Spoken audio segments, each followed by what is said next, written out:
Hey guys, good morning. I'm here live from the plant and lots of emotions are being felt this morning. You can see behind me when we got on the scene, we saw that workers will in fact go back to work today. There's a long line going inside so workers can get back to the first day of work. But good morning guys, and happy International Women's Day. Having a day that honors women throughout history is special because it reminds us to continue to break barriers and live out our dreams. High gas prices are what we're faced with right now, and unfortunately, this is uncomfortable for everyone's wallet right now. But thankfully, experts say that this won't last forever. Guilty, the jury reached a verdict for a man on trial for the Valentine's Day murder of his wife. The court sentenced Christopher Jones to 30 years in prison. More people are using mobile apps and at-home tests to monitor their own health. But like anything else, there are pros and cons to these do-it-yourself health devices.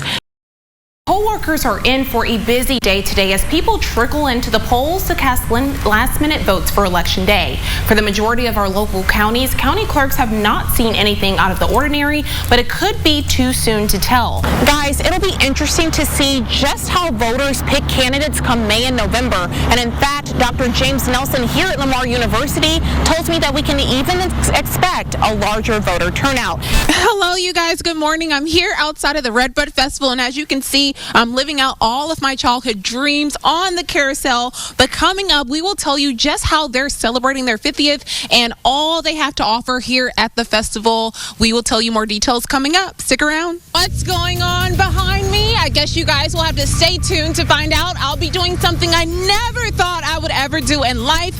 Coming up next right here on Daybreak.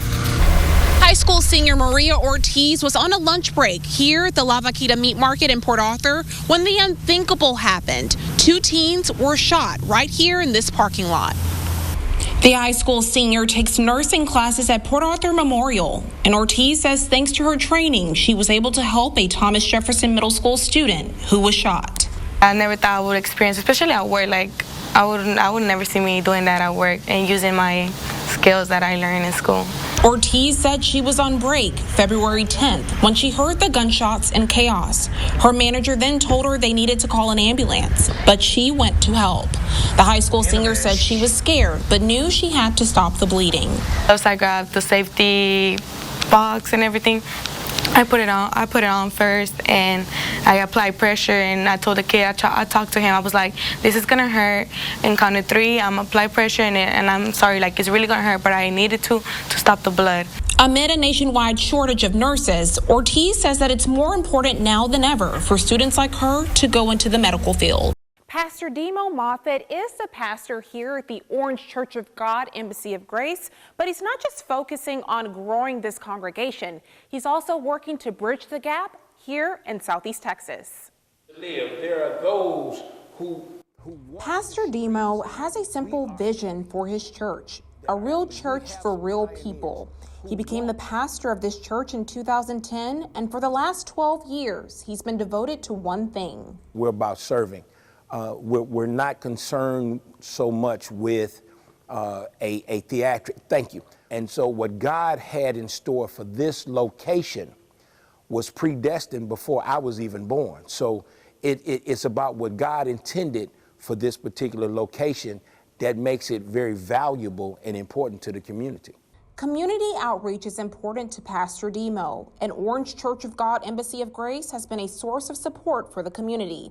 It's a place where people can celebrate spiritual milestones, but also turn to in times of need. Tragedy brings us together. When tragedy hits, we get unified. Well, how much more powerful will our communities be during times when it's not a tragedy, that we can still practice that unity?